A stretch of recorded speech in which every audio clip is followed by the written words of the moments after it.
Jeremiah 31 verse 1, At the same time, saith the Lord, will I be the God of all the families of Israel, and they shall be my people. Thus saith the Lord, the people which were left of the sword found grace in the wilderness.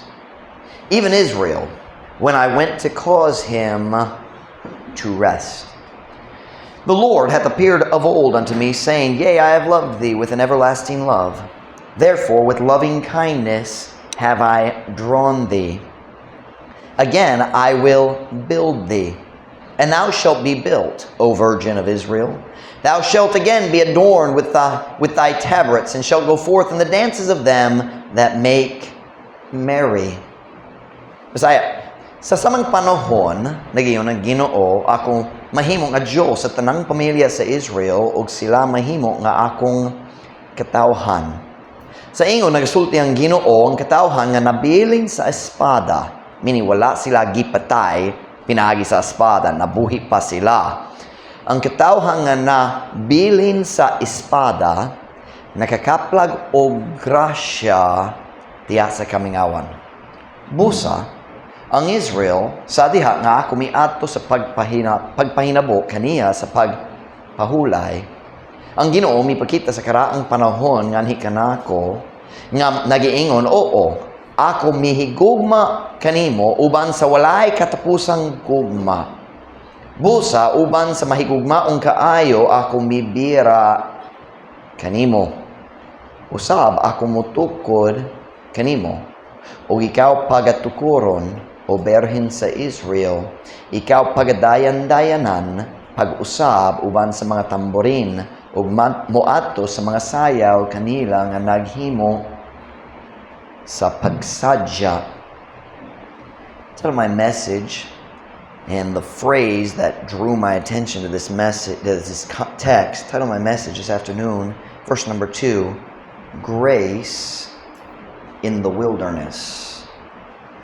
Grace in the wilderness. Grasya diha sa kamingawan. Now, kinahanglan ka mo maminaw gikan sa sinugdanan gyud aron dili mawala ka, pero makatabang gyud natay sa tawag timeline diri aron makatabang nato, makatudlo ko samtang magwali. I want to talk to you this afternoon about grace in the wilderness. Thank you, Father, thank you for your word.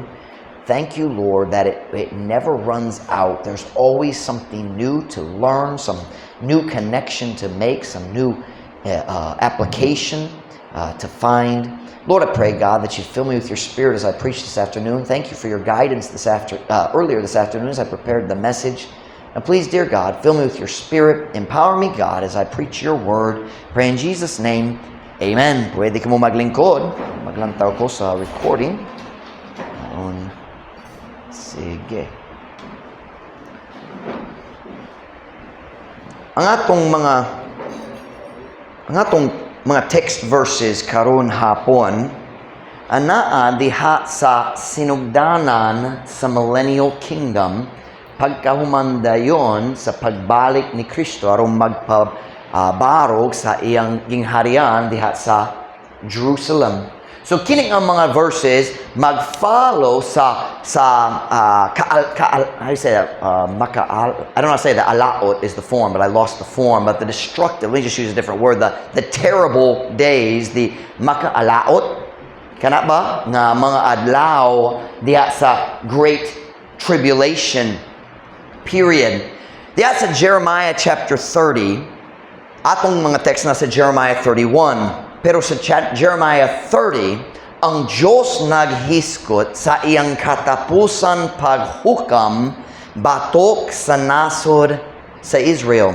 Ang katawhan, ang kaliwa ni Abraham, Isaac ug Jacob, sila ang gipili sa Diyos ngayang kaugalingon katawhan. Pero syempre kabulutan nga sila nagrebelde batok kaniya o nagsimba sa mga Diyos and they committed all kinds of wickedness, so God had to judge them. That's in Jeremiah chapter 30. God talks about the final judgment, which we often call the Great tribulation, kana nga 7 years taliwala sa rapture o sa glorious return, mahimayaon nga pagbalik ni Jesus Kristo. Let's go to Jeremiah 30 verse 5. Keep your Bibles open. Lantaw na to ang daghang verses. Jeremiah chapter 30 and verse number 5. Jeremiah chapter 30 and verse number 5. Believe it or not, sa diya nga akong batanon nga magwali, I didn't like prophecy. Wala ko nagtuon sa prophecy. Kung ang tao maghiskot, wakoy labot niya na. Now I enjoyed immensely. Jeremiah 30 verse 5, here we go. For thus saith the Lord, we have heard a voice of trembling, of fear, and not of peace. Ask ye now, and see whether a man doth travail with child. So nangutana siya diri, pangutana. Mao ba nga ang lalaki pwede how do you say it, bati? Is that the word? Magbati. You don't understand, I can't hear the difference between bati of feelings and bati like childbirth. I can't hear the difference. But that's what he's asking. He's saying, can a man give birth like a woman? Padayon ta. Wherefore do I see every man with his hands on his loins as a woman in travail, and all faces are turned into paleness. Alas, for that day is great. Not good. Great does not mean good. It means makalilisang. Let me see how they translate that. Dako lang ilang gi-translate. But it means grabe kayo. That day is great, so that none is like it. It is even the time of Jacob's trouble. Whose trouble? Jacob's trouble. Kinsa si Jacob? Abraham. Oh, nadri, I forgot. Nalimut ko. And Abraham, Isaac, and Jacob, kung kinsa ngalang gi-change nga to sa Israel. So sila nahimo nang ang nasod sa Israel. So who is Jacob? That's the nation of Israel it's talking about. It is even the time of Jacob's trouble, but he shall be saved out of it. Basaya. Kaysa ingon, nagasulti ang Ginoo. Kami nakadungog o usa ka tingog sa pagkurog na bad news. Sa kahadlok o dili sa kalinaw. Pangutana kamo karon. Og tanawa kung ang usa ka lalaki ba nagbati. I'm sorry, I don't know how to pronounce it. Nagbati sa bata. Ngano nga akong nakita ang matag tao uban sa iyang mga kamot ana sa iyang hawakan ingon sa usa ka babae diha sa pagbati. Ug ang tanan naong nausab ngadto sa pagkaluspad. So nag-describe siya diri sa panic. Diha sa katawhan sa Diyos, diha sa mga adlaw sa Great Tribulation, ang kadako sa stress, naluspad na, what na color sa nawong, ug ang mga lalaki nag-anat, sama nga naidakong kasakit, agi sa stress. So God's being just a little bit sarcastic. He says, can a man give birth? Kay murag silang tanan nagbati. That's what he's saying. Verse 7. In taon, kay kana nga adlawa dako mao nga walay usa nga sama niini. That sounds like what Jesus says in Matthew 24. Kana maong panahon sa dakong kasakitan, walay kasakitan sama niana sa miagi o sa umaabot. So we see the same concept here. Mao nga walay usa nga sama niini. Kini bisan pa mao ang panahon sa kagubot ni Jacob apan siya maluwas gikan niini. Kini nga verse ug halos ang tibok chapter sa Jeremiah 30 naghiskot niini nga panahon nga atong gitawag the Great Tribulation, ang pito ka tuig taliwala sa rapture ug sa glorious return ni Jesus Kristo.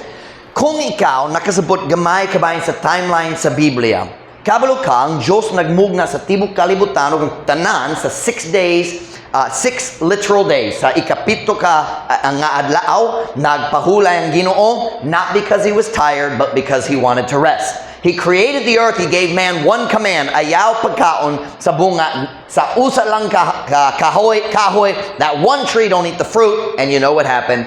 Si Adam ug si Eve nakakaon sa bunga ug ang tao, ang tanan nilang kaliwa, nahugno ngadto sa what's the word I'm looking for? Into nato sa salap. Ang mahimo nang magsasala. We now have a fallen nature. Pero niyanang panahon na ang Diyos diretso nagsaad nga naayadlaw sa umaabot diin siya mo padala sa uskang manluluwas, the seed of the woman. And then gikan ni ining panahon na sa tibuok panahon sa Old Testament hangtod si Kristo miabot, balik ang Diyos nag-istorya, ang Diyos naghiskot, ang Diyos naghatag sa mga saad nga ang manluluwas moabot. Daghang detalya. Sa akong nadunggan, I've never counted, pero sa akong nadunggan na 600 prophecies kabayan ni Kristo diya sa Old Testament.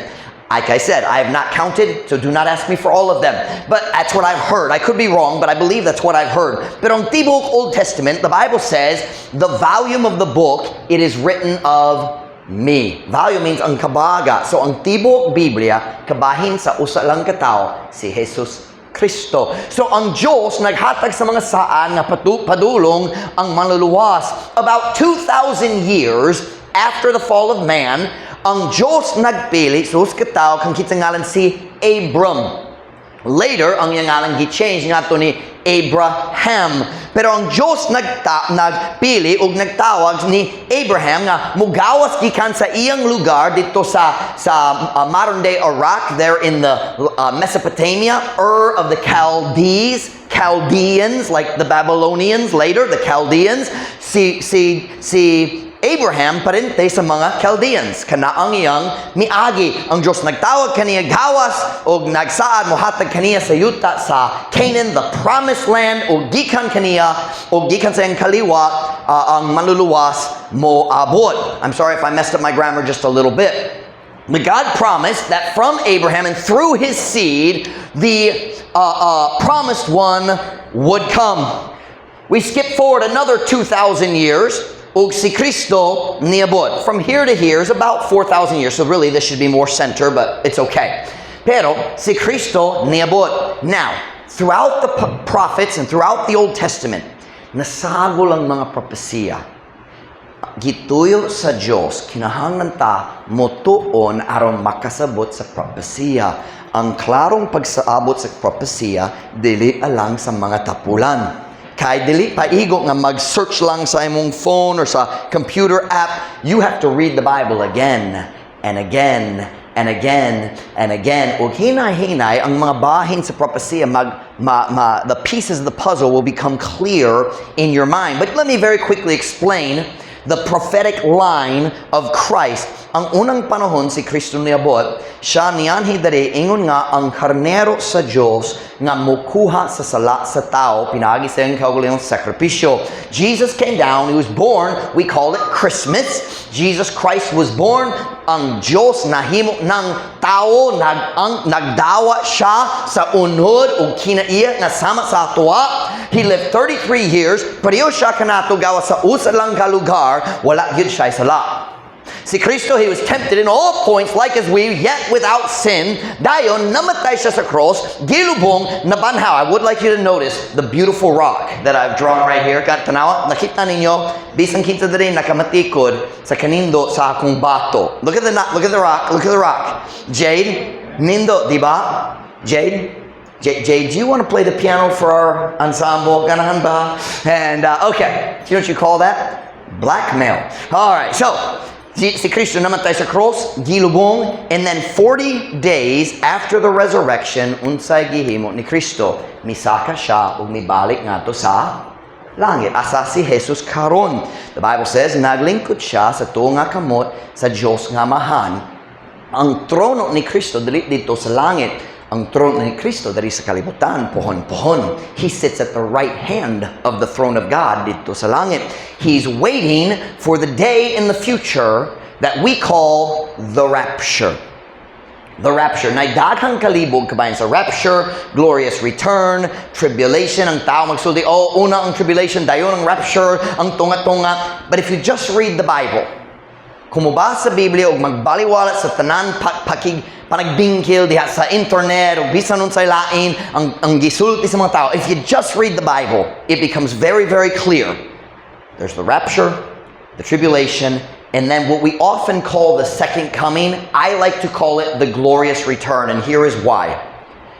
The rapture and the glorious return are both part of the second coming of Christ. Here's the first coming right here. Kining una, kining duha, ang two parts of the second coming. The first time, He comes halfway, moabot siya sa panganod, o mukuha ka nato, kita nga naluwas na, makuha, masakgaw, or sakgawon, sa Ginoo, kalit lang nakuha, o magtagbo ta ni Kristo dito sa panganod, o mubalik, uban kaniya mubalik nga to sa langit, o dito sa langit, na ay judgment seat of Christ. Ang akong giwalik, ganiyang buntag, the judgment seat of Christ, diin kita makaangkon sa mga ganti alang sa atong pagpangalagad sa Ginoo dere. Pero samtang kita na dito sa langit, diri sa kalibutan, na pito ka tuig, ang pinaka I want to use the word alaot, but I've forgotten how to properly use it. Kaalaotan is woe. But the worst period, ang pinaka makadaot, ang pinaka makaantos, ang pinakalusod nga panahon sa tibok kaysasayan sa kalibutan, the time we call the tribulation. Now, kini maong panahon, ang Diyos mukuha sa iyang iglesia, ang tanan tao nga naluwas. We say the church, we do not mean just the people who come to church. The church is anybody who's saved, kay kitang tanan magtigom dito sa langit. And what is a church? It is an assembly. Panagtigom. So, kitang tanan apil sa church ni Kristo, but that church has not been gathered yet. We're not all a member of one big church on the earth. The church of Christ, the first time it will be gathered is at the rapture. Kitang tanan magtigom. So, usa ang tao malibog kabayan niya, dari sa kalibutan, ang church mao ang local man. Dari man, this is the Church of Christ. Pero kung moato ka dito sa Dapolog, kana nga Westside Baptist Church, kana pod, the Church of Christ. It's not like we all are a part of one big church. We are all part of separate churches, but one day we will be a part of Jesus' church in heaven. Read Hebrews, I forget chapter it is in Hebrews, maghiskot niya nga panahon nga ang Iglesia ni Cristo magtigom sa first time. But that's not the message. My point is this. Diya sa panahon sa rapture, kalit lang, walay warning, magtingog ang trompeta, o kitang tanan makuha na musaka nga to sa clouds, mubalik sa langit. And sometime after that, wala ta kabalo sa kadugay, musugod na ang tribulation. Ang tribulation, maong panahon nga ang Diyos mohukam sa tibok kalibutan nga nagsalikway ni Jesus Kristo, pero labaw sa tanan, mohukam siya sa iyang kawalihong katawhan. Ang mga Hudeo, that is why it is called the time of Jacob's trouble. Ang panahon sa kagubot ni Jacob. Sa pilyapon ka, dali ka ma-rapture. Sorry. Ang tanan naluwas, gawas ni Jacob.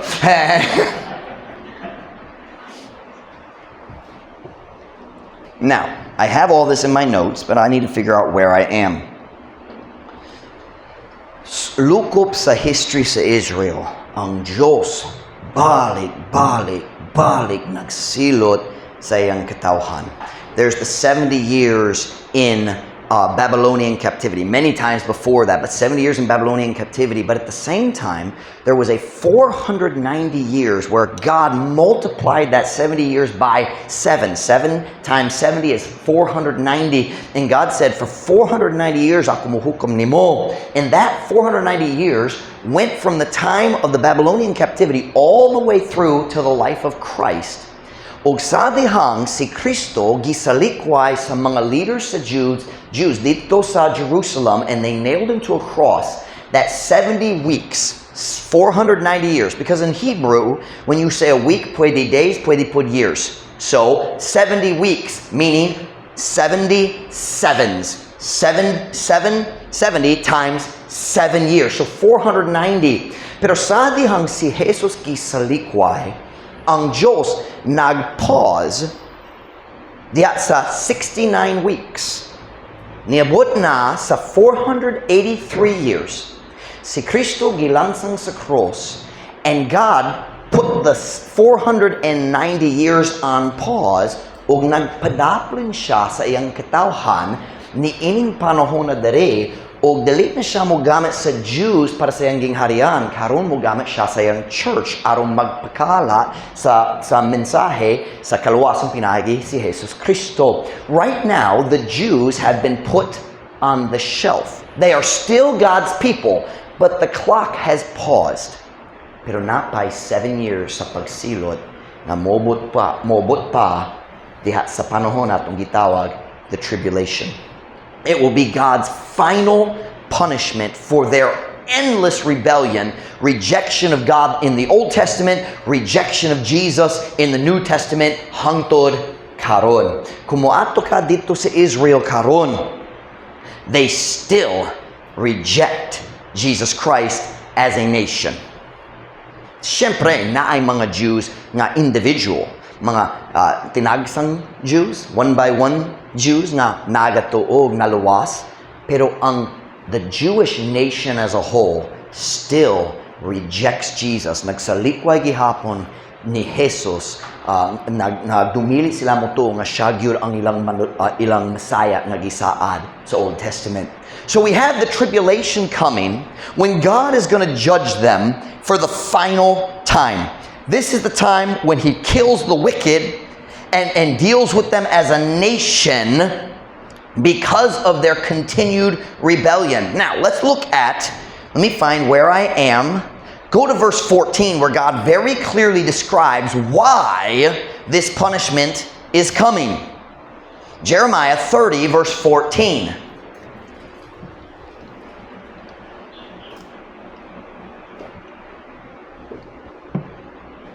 Jeremiah 30 verse 14. Kumusta ta? Okay na ba? Nag-aapas ba? Alright, here we go. All thy lovers have forgotten thee. They seek thee not.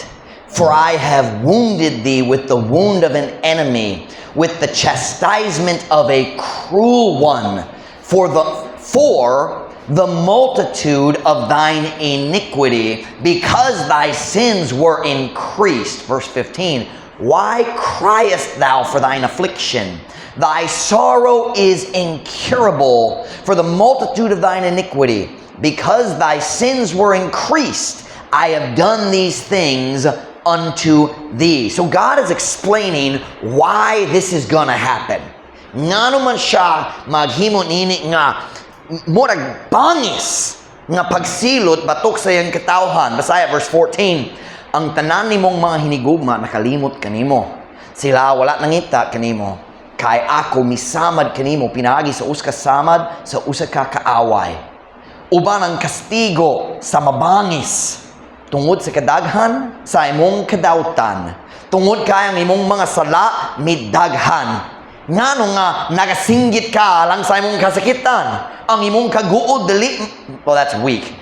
Walay kaayohan would be a better translation than dili maayo. Ang imong kaguol walay kaayohan, dili pwede ayohon. Tungod sa kadaghan sa imong kadautan, tungod kay ang imong mga sala ni daghan, akon nakahimo niining mga butanga nganha kanimo. So God says, let me explain to you why this is coming. Because you've rebelled, because you've been wicked. Pero diya sa priyong nga chapter, dali sa verse chapter 30, 2 or 3 times, 4 times ang Diyos nagsaad nga magpalingkawas kanila gikan sa tribulation. Kung tapos na ang 7 years, siya mo palingkawas kanila. That's what we call the glorious return. Let me show you a couple of the promises. Jeremiah 30 verse 7. Look at verse 7. Jeremiah 30 verse 7. Alas, for that day is great, so that none is like it. It is even the time of Jacob's trouble, but he shall be saved, look at it, out of it. Dili sila makalikay nini nga pagsilot. Sila maluwas gikan. Nini mo lahos gyud sila sa tribulation, pero sa katapusan kini nga pagsilot dili maglungtar hangtod sa kanturan kay si Kristo mo balik. We didn't read in the sign. Intawon kay kana nga adlaw dako. Mao nga walay usa nga samat niini. Kini bisan pa mao ang panahon sa kagubot ni Jacob apan siya maluwas gikan niini. Skip down to verse 10. We'll see another one. Therefore fear thou not, O my servant Jacob, Bisan siya mo silot kanila, siya mo tawag kanila ngayang sulugoon gyapon. O my servant Jacob, saith the Lord, neither be dismayed, O Israel, for lo, I will save thee from afar, and thy seed from the land of their captivity. And Jacob shall return, and shall be in rest, and be quiet, and none shall make him afraid. Busa, dili ka mahadlok, o akong sulugoon nga Jacob. Nagiingon ang Ginoo, ni maluya, O Israel, kay tanawa, ako muluwas kanimo gikan sa halayo, ug ang imong kaliwa gikan sa yuta sa ilang pagkabinihag. Kay remember, the children of Israel have been scattered ever since the Babylonian captivity. Really, ever since the Assyrian captivity, ang mga Hudeo nakala sa tibok kalibutan. Almost every nation in the world has Jews. Hangtod karon. Halos tanan. Nakala gyud sila diha sa panahon sa paghukom sa Dios. Where was I? Ako muluwas kanimo gikan sa halayo, ug ang imong kaliwa gikan sa yuta sa ilang pagkabinihag. Ug si Jacob mubalik gikan sa laing-laing yuta, mubalik ngadto sa iyang kaugalingong yuta. Ug si Jacob mubalik ug maanaa sa pahulay ug maghilom.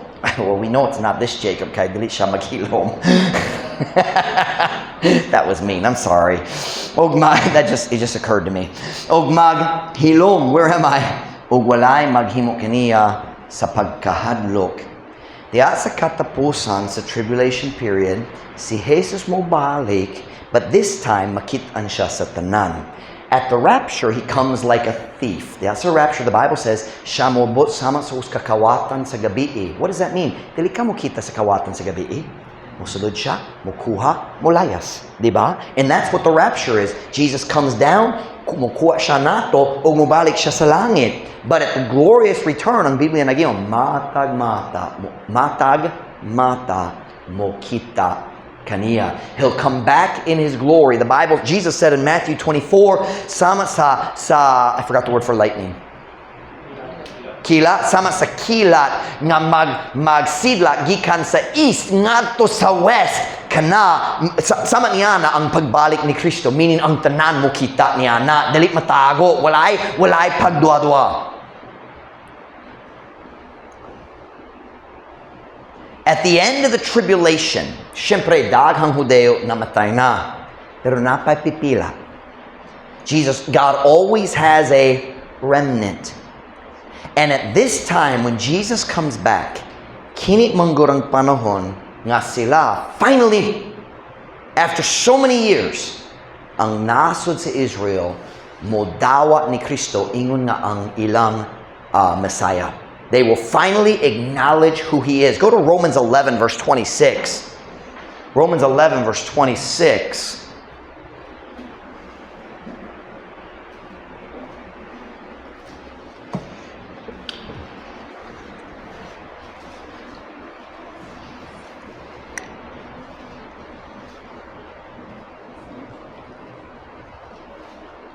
Romans 11, 26.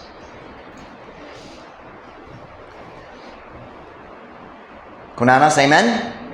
And so, all Israel shall be saved. As it is written, there shall come out of Zion the deliverer, and shall turn away ungodliness from Jacob. This is talking about the second coming. Ug busang tibok Israel maluwas. Ingon sa naisulat, adunay moabot gikan sa Zion ang maluluwas. Ug mo papahawa sa pagkadali Diyos nun gikan ni Jacob. So kini maong panahon nga ang mga Hudeo finally modawa na sila nga si Kristo mao gayud ang ilang Messiah nga gisaad sa tibok Old Testament. They will say Jesus is Lord. They will accept Him. Turn me to Zechariah chapter 12 verse 10. Zechariah here is also talking about the second coming. Pero diri verse 10, maghiskot sa ilang response sa dihang sila makasabot na nga si Kristo ang gisalikway nila, mao gayud ang Messiah. Zechariah 12 verse 10. Zechariah 12 verse 10. Kunanas, amen? And I will pour upon the house of David and upon the inhabitants of Jerusalem the spirit of grace and of supplications, and they shall look upon me whom they have pierced. Nanakot mo tana. Kinsa ba ang nagdukduk sa langsang diya sa kamot ni Kristo? Kana mga Romans. Dali ang mga Hudeo. Pero ang Diyos nagbaso sa Jews. Kaya sila ang nagsulti, crucify Him. Crucify Him. The Roman, si Pilate, ganahan mubuhi kaniya. Pero ang Jews ang nag-insist, crucify Him. They will look on Him whom they have pierced, the hands, the feet, the side. And they shall look upon me whom they have pierced. And look at their reaction. And they shall mourn for Him as one mourneth for his only son, and shall be in bitterness for him as one that is in bitterness for his firstborn. Meaning, namatay ang imong kinamagulang nga anak. So here's what it's saying. Let me read it aside, and then I'll explain. Ug ako mububo nganha sa balay ni David, ug nganha sa mga lumalupyo sa Jerusalem, sa espiritu sa grasya, ug sa mga pangapagpangaliyupo, ug sila mulantaw kanako, kang kinsa sila midughang. Do y'all know the word dughang? Is that a common word for pierce? To pierce, dughang? It's apparently not real common. Pero nakasabot mo sa plong pierce, di ba? I've used the illustration more than once, but it's a very, very strong one. What is pierce? Dughang. That's dughang. Pierce. Balik na ko. Sila mulantaw kanako kang kinsa sila midughang ug sila magsubo alang kaniya. It's interesting. It goes from Jesus talking first person now to third person. Ug sila magsubo alang kaniya ingon sa usa nga nagasubo alang sa iyang buktong lalaking anak ug maana sa kapaitan tungod kaniya. Ingon sa usa nga nasa kapaitan alang sa iyang kinamagulangan. Diha ni ini nga panahon nga si Kristo mo balik o nga mga Jews mo kita kaniya o sila mag-realize siya mang good. Just like Paul on the road to Damascus, he said, Lord, what wilt thou have me to do? Diretso siya nakasabot kini nga tao si Kristo siya ang Ginoo gyud, siya ang akong Diyos. And when they realize who He is and what they did, what will they feel? Pait na pagmahay. O silang ang tibok nasod sa Israel, and later we're going to find out the whole world, when Jesus comes back, is going to weep. Maghilak sila kung si Kristo mobalik. Maghilak tungod sa pagmahay o tungod sa kaulaw sa ilang binuhatan. Turn with me to Matthew 24, verse 29. Here we see a very similar explanation about this time, also talking about the tribulation, the second coming. Matthew 24, verse 29.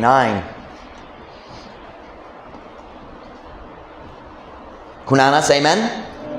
Immediately after the tribulation of those days shall the sun be darkened, and the moon shall not give her light, and the stars shall fall from heaven, and the powers of the heavens shall be shaken. Diha human sa kasakitan niadtong mga adlaw, ang adlaw meaning the sun pangitngiton, ug ang bulan dili mohatag sa iyang kahayag, ug ang mga bituon mga hulog gikan sa langit, ug ang mga gahom sa kalangitan pagauyogon.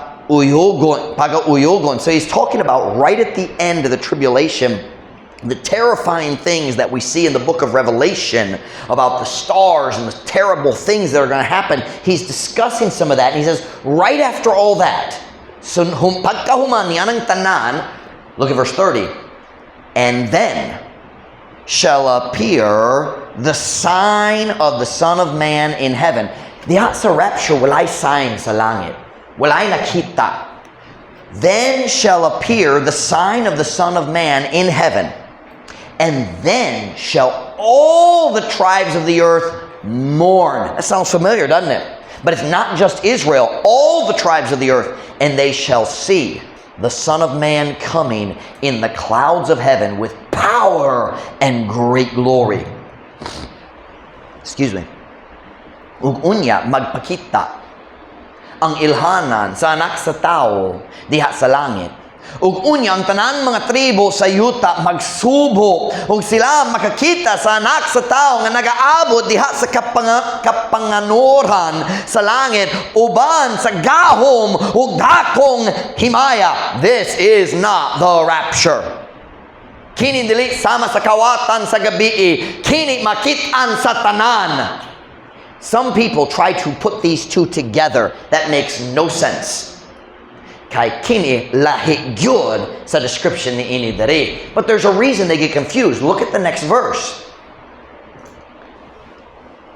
And he shall send his angels with a great sound of a trumpet, and they shall gather together his elect from the four winds, from one end of the heaven to the other. Here's why people are confused. That sounds like the rapture.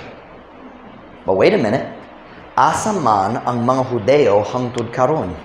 Kala sa kalibutan. Diha sa panahon sa tribulation. Naidaghang diha sa nasod sa Israel, pero ang kadaghanan nagyapon nakala bisan asa.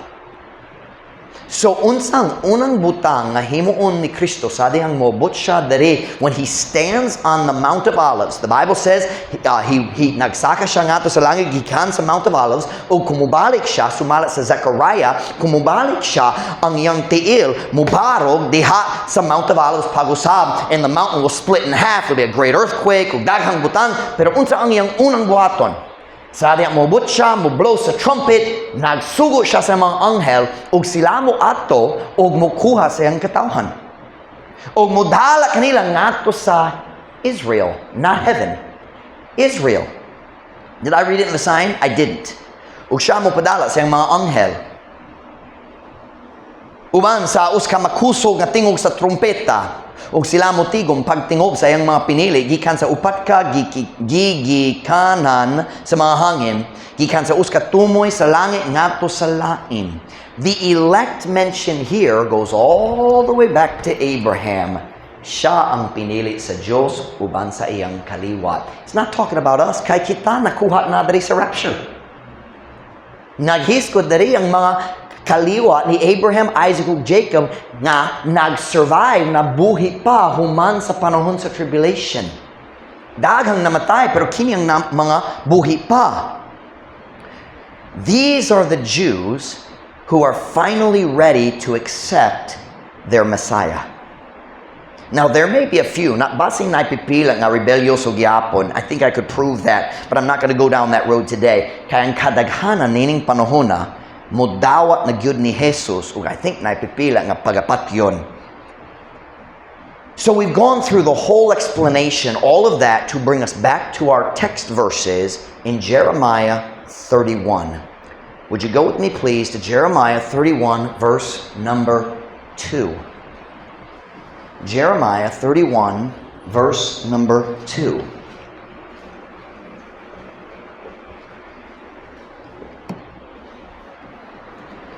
Kunana, say amen? Okay pa ta? Dali mag-nosebleed? Okay raman ta? Here we go. Thus saith the Lord, the people which were left of the sword found grace in the wilderness, even Israel, when I went to cause him to rest. Sa ingon, nagasulti ang Ginoo, ang katawhan nga nabilin sa espada. I feel like that needs something to make that clearer. Pero wala gipatay, pinagi sa espada, wala namatay diha sa panahon sa tribulation. Nakakaplag og grasya diha sa kamingawan. Bisan ang Israel sa diha nga ako miadto sa pagpahinabo kaniya sa pagpahulay. Left of the sword. So, unsa bago panahuman, the tribulation, daghang gyud gipatay. Pero naapay salin, there is a remnant na grupo nga buhi pa, nakala sa kalibutan, siya magtigom nila. We just saw that. He'll bring them to Israel. But I want you to notice what it says. They found grace in the wilderness. Wilderness? Sabi ni ko siya mo dala kanila nga to sa promised land diretso. And I might have even said that a minute ago. But it says here, the wilderness. And this afternoon as I was studying, all of a sudden, bing bing, akong hunahuna, nag-connectar ko. Why the wilderness? When God comes back, human sa pagsilo gyud nila, kung si Kristo mo balik, the Bible says, magtigom siya kanila ngadto sa kamingawan una.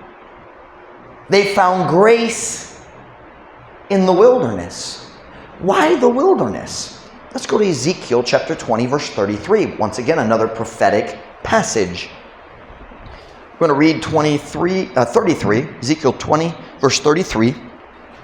And we'll read several verses.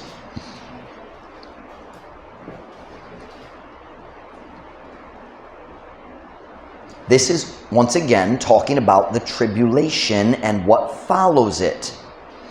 Ezekiel 20, verse 33. Kunana, say amen.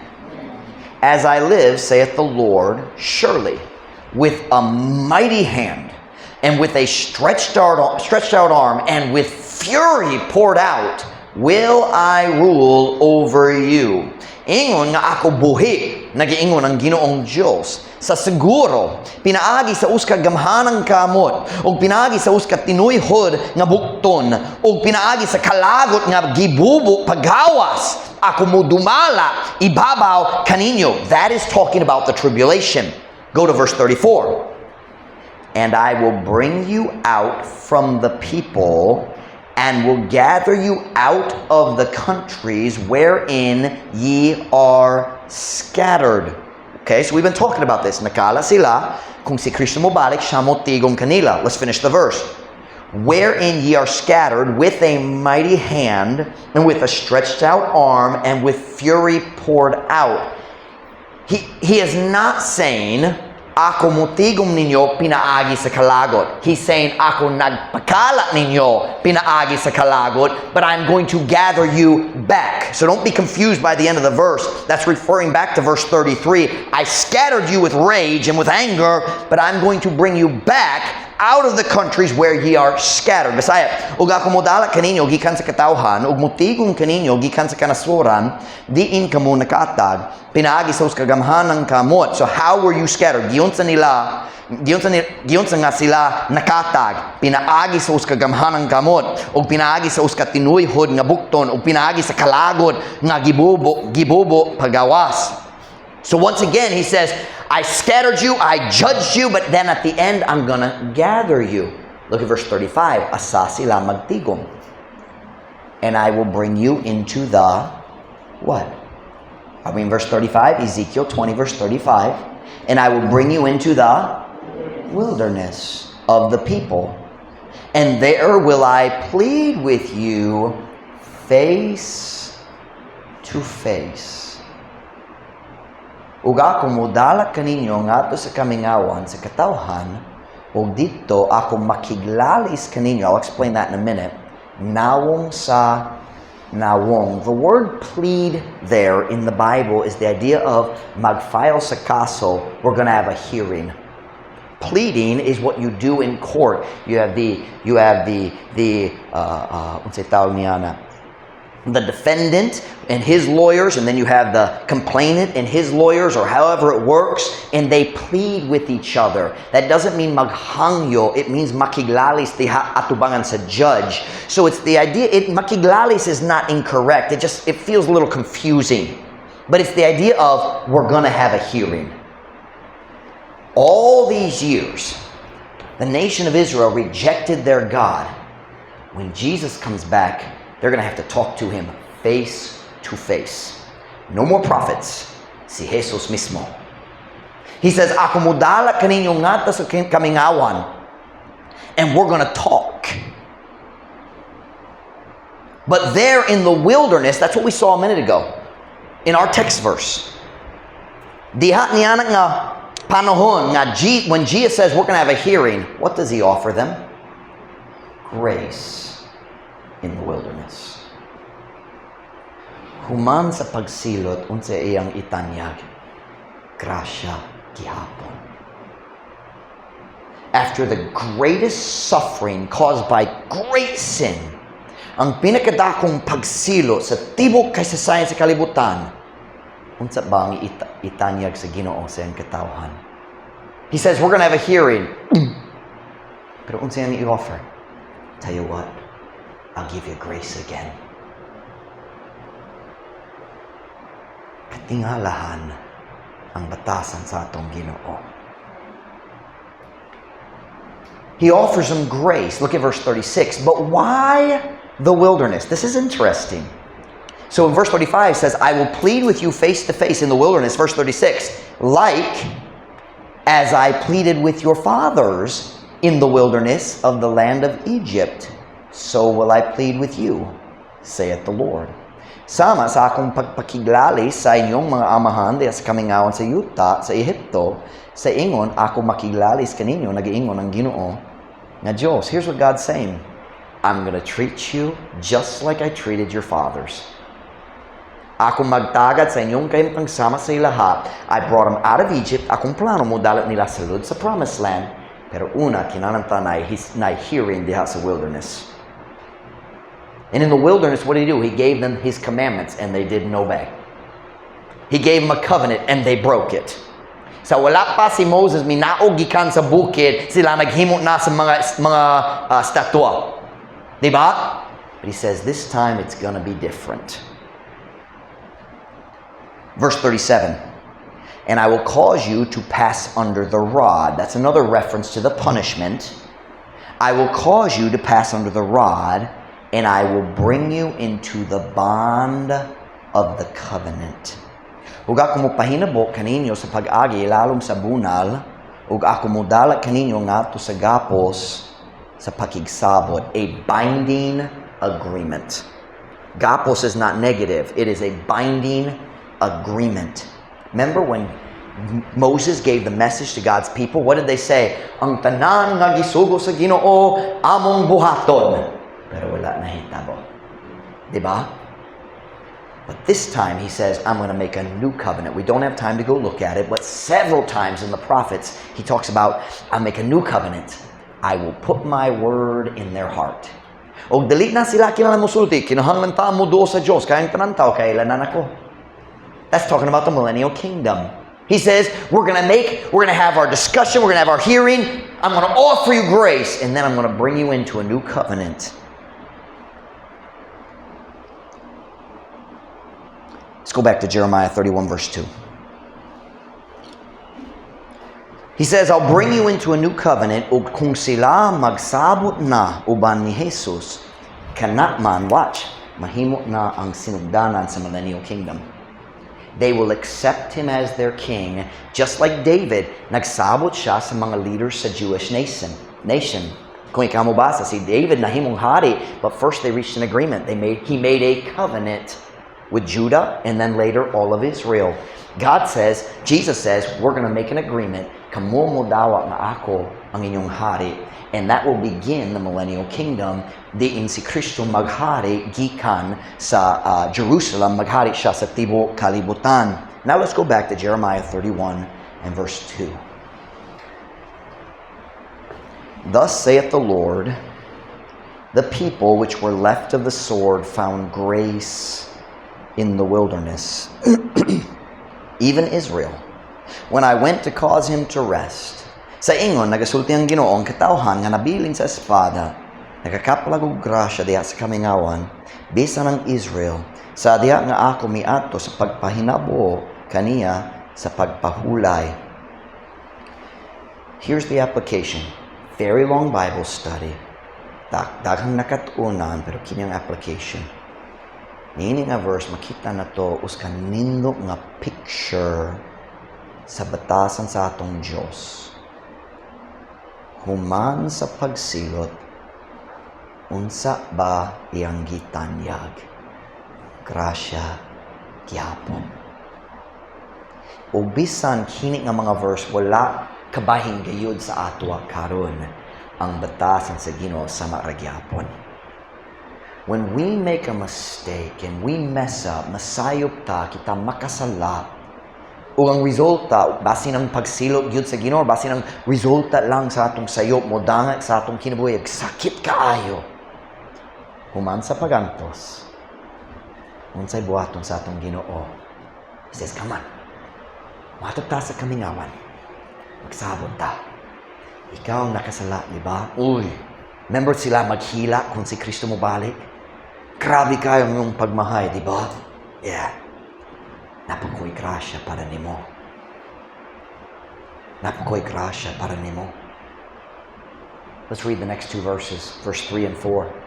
The Lord hath appeared of old unto me, saying, Yea, I have loved thee with an everlasting love. Therefore with loving kindness have I drawn thee. Again I will build thee.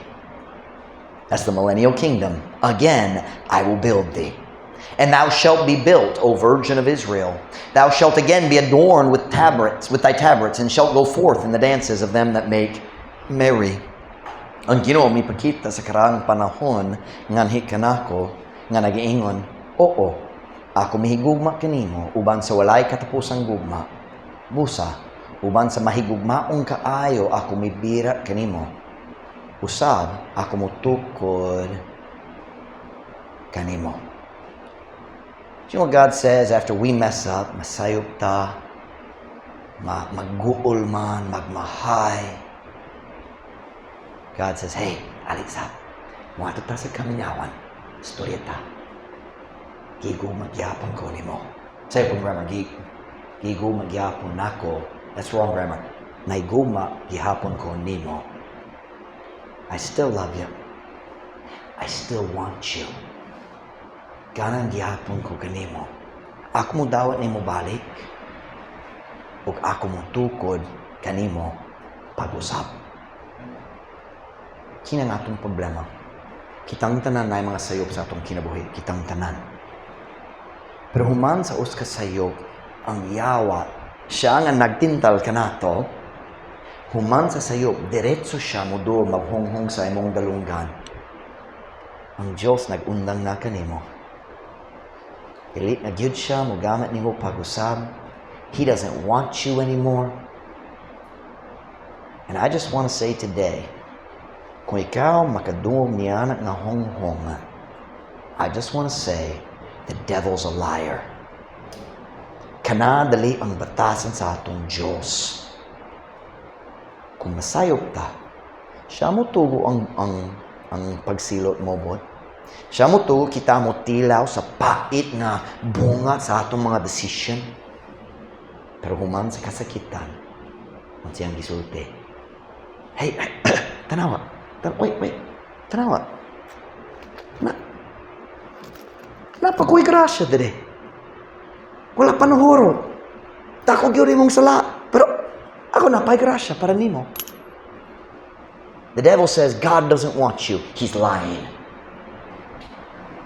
He's lying.